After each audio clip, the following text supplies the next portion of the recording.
Hey guys, good morning, welcome back to my channel Adi lifestyle.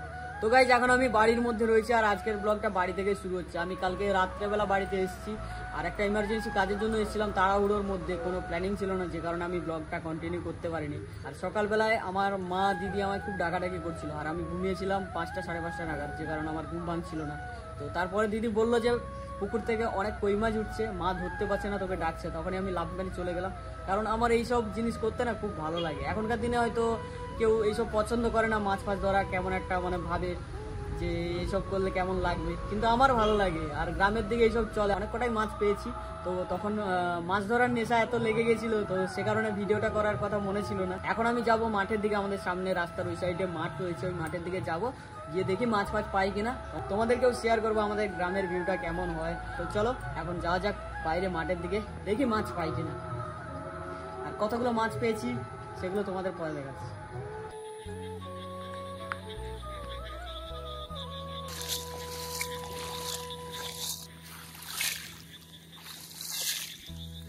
জানি না পাবো কিনা। এর আগে যে বৃষ্টিটা হয়েছিল না, ওই দিন কি ঝড় হয়েছিল, রেমাল ঝড় যেদিন হয়েছিল।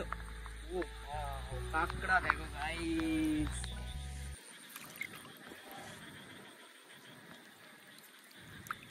কাঁকড়া পেলাম, মাছ তো পেলাম না, বুঝছি। এই যে জলগুলো রয়েছে এগুলোর ভেতরে ভেতরে মাছ কাঁকড়া সব লুকিয়ে থাকে, কারণ এখনো দেখতে পাচ্ছ বৃষ্টি হচ্ছে। আর এই বৃষ্টিটা যখন হয় না, তখন পুকুর থেকে মাছগুলো উঠে পড়ে, কই মাছ, মাগুর মাছ, শিঙি মাছ, এই সমস্ত মাছগুলো জলের মধ্যে চলে আসে ডিম ছাড়ার জন্য। গাইস জাস্ট দেখো, কাঁকড়াটা একটু হলে আমায় কামড়ে দিত। কোথায় যাবি? করে দিয়েছি।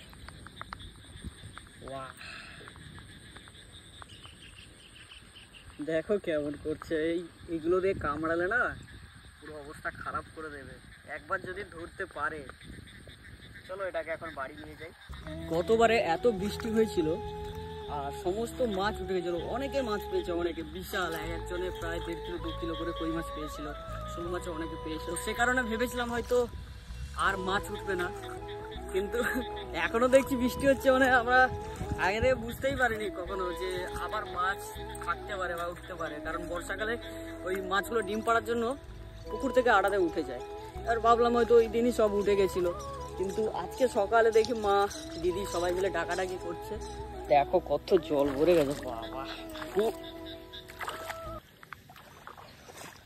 এই যে দেখো, এই পুকুরগুলো থেকে সব মাছ জাল ঘেরে দিয়েছে, এই কারণে যত মাছ থাকবে সব উঠে যাবে, ওরা সুযোগ পেলেই হবে। বাড়ির দিকে যাওয়া যাক, কি কন্ডিশন এখন। আমি কোথায় এসেছিলাম বলো তো? এই যে আমাদের বাড়ি, দেখো ওই যে বাড়িটা দেখা যাচ্ছে, আর আমি ঠিক এই দিকটা এসেছিলাম। ওই দিকটা বাজার, এই দিকটা হাই রোড, আর এই যে আমার বাড়ি।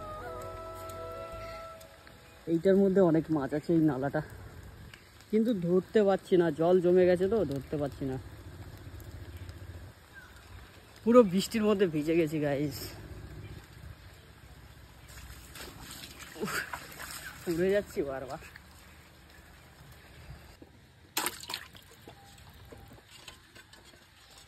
এই যে পুকুরটা দেখো, এইখান থেকে সমস্ত কই মাছ উঠে গেছে। আগে থেকে বুঝতেই পারিনি যে এই পুকুরটার মধ্যেও কই মাছ থাকতে পারে, বৃষ্টির মধ্যে উঠতে পারে, তো সেই কারণে কেউ লক্ষ্য করে দেখেনি। ওপরের মধ্যে যখন মাছগুলো উঠে যাচ্ছিল তখন এসে দেখতে পেলো যে এই পুকুর থেকে মাছ উঠেছে, কারণ এই পুকুর থেকে ওপরে উঠছিল, সেই সময় বাবা একটা মাছ ধরেছে, বিশাল বড় কই মাছ, তোমাদের দেখাবো আমি একটু আগে। বাবা যে পুজো করবে, ফুল তুলছে এখানটায়, মাছ ফাছ ধরে স্নান পান করে এখন পুজো শুরু করে দিয়েছে। ফুল গাছটা কেটে দিয়েছে, কামরাঙাগুলো দেখো, আগেরবারে দেখেছিলাম না, দেখো কত বড় বড় হয়ে গেছে, খুব তাড়াতাড়ির মধ্যে বড় হয়ে গেছে, পাকা শুরু হয়ে গেছে।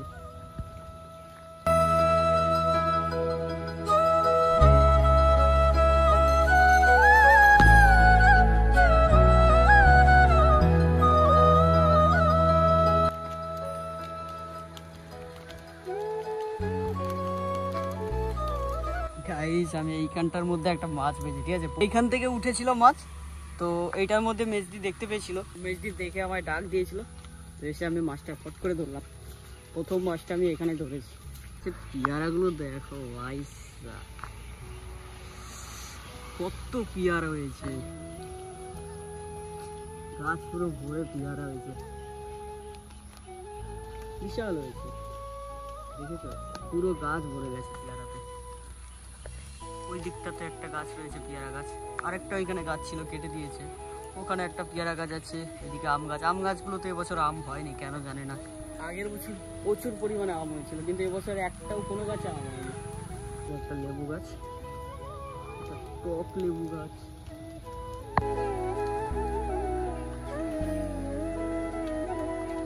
একটা লেবু গাছ রয়েছে, পাতি লেবু গাছ।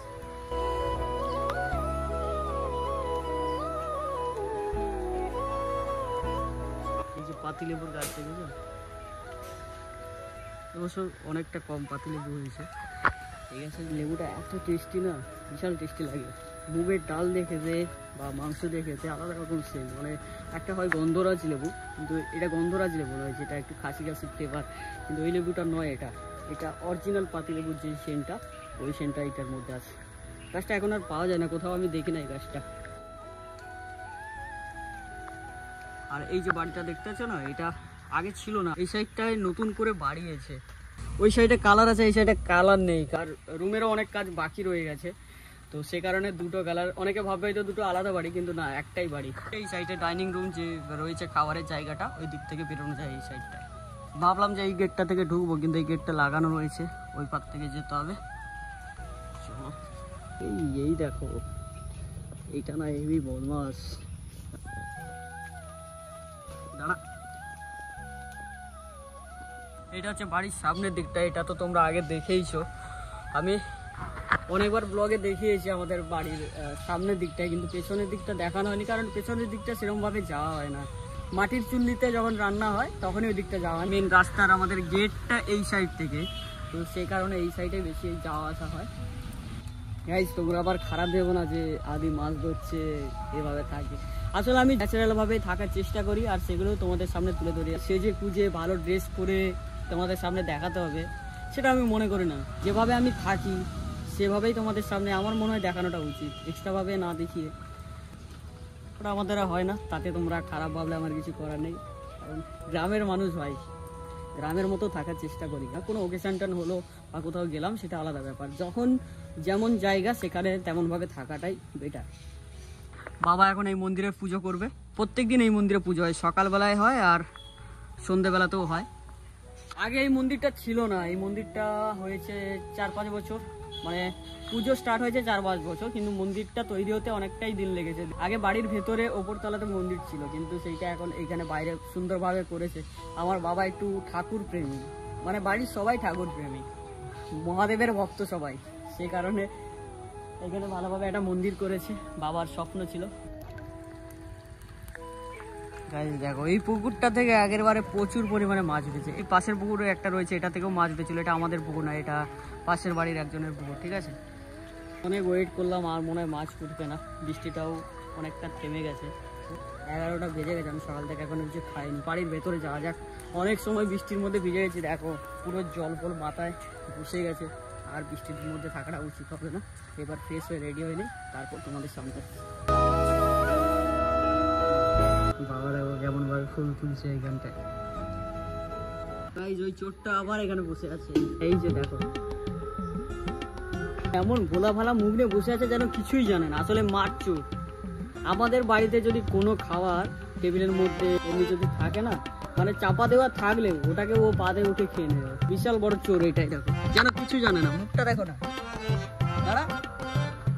এই যে মাছটা রয়েছে এটার মধ্যে, এই দেখো এই মাছটা সবথেকে বড়, এইটা বাবা ধরেছে।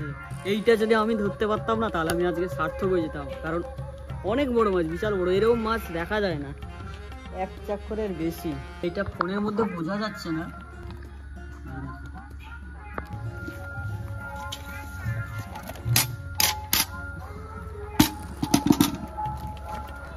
এই দেখো গাইস কতগুলো মাছ ধরা হয়েছে, কত বড় কই মাছ গাইস,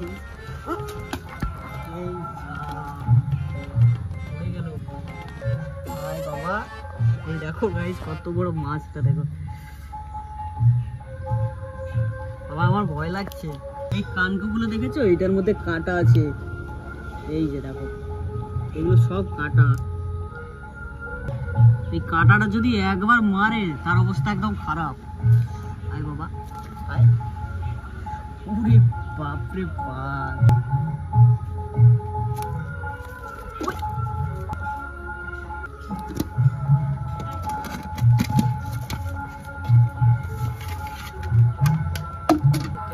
দেখো কেমন চলে আসে, দেখো যা যা যা যা। মা দিদি রান্না জোগাড় করছে এখানে। চিকেন হবে আজকে, চিকেন।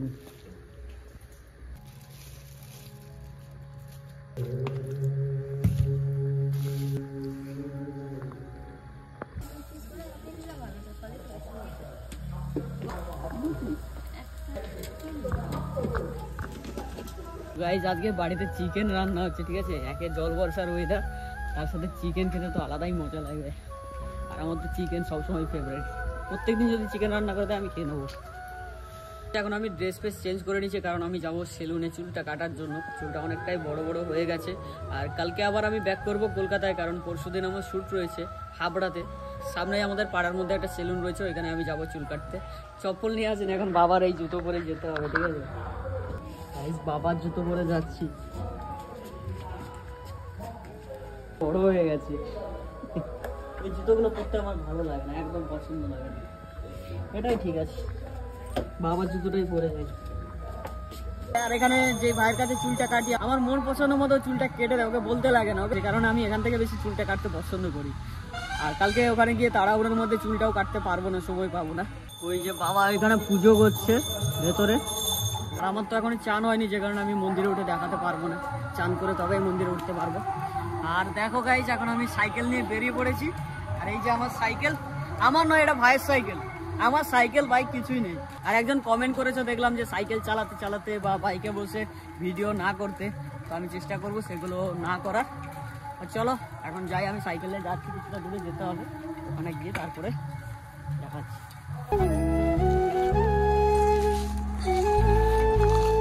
তো গাইস বাড়িতে চলে এসেছি, আর খুব জোরে খিদে পেয়ে গেছে, কারণ আমি সকাল থেকে কিছু খাইনি। আর এখন প্রায় 2টো বেজে গেছে, আর আমি জাস্ট বাড়িতে ঢুকলাম, এখনো স্নান বান কিছুই হয়নি, এসেই খেতে বসে গেছি। এত জোরে খিদে পেয়েছে, তার উপর মাংস রান্না হয়েছে বাড়িতে। মায়ের হাতের মাংস রান্না খেতে তো আলাদাই স্বাদ লাগে, তো সে কারণে এখনো ফ্রেশ হয়নি, আগে খেতে বসে গেছি। আগে খাওয়া দাওয়াটা সারি, তারপরে দেখা যাবে, ঠিক আছে। আর দেখো এই যে এটা চিকেন কষা আছে, আর এটা ঝোল আছে। আমার এই কষাটা দিয়েই খাওয়া যাবে, আর এদিকে আম আছে, ব্যাস, আর কিছু লাগবে না। মায়ের হাতে চিকেন রান্না তো খেতে আমার সেই লাগে।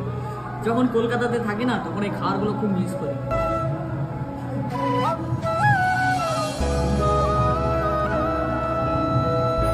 একদম হেভি হয়েছে, হেভি। মায়ের হাতে রান্না খেতে আলাদাই স্বাদ লাগে, সবারই ভালো লাগে। সবার মায়ের হাতে রান্না একটা আলাদা টেস্ট হয়। যতই বড় বড় রেস্টুরেন্টে খাও না কেন, মায়ের হাতের খাবার কোথাও পাবে না। আমার বাড়ি থেকে যখন ফোন করে, আমি জিজ্ঞেস করি বাড়িতে কি রান্না হয়েছে।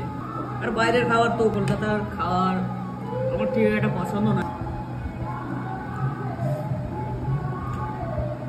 চলো খেতে খেতে বেশি কথা বলবো না, আমার বেশি কথা বলতেও খাওয়ার সময় ভালো লাগে না। আগে খাওয়া দাওয়াটা সেরে নিই। বিকালে একটা জায়গায় যাওয়ার প্ল্যান আছে, যেহেতু কালকে সকালে চলে যাব। যদি যাই তাহলে তোমাদের সাথে শেয়ার করবো।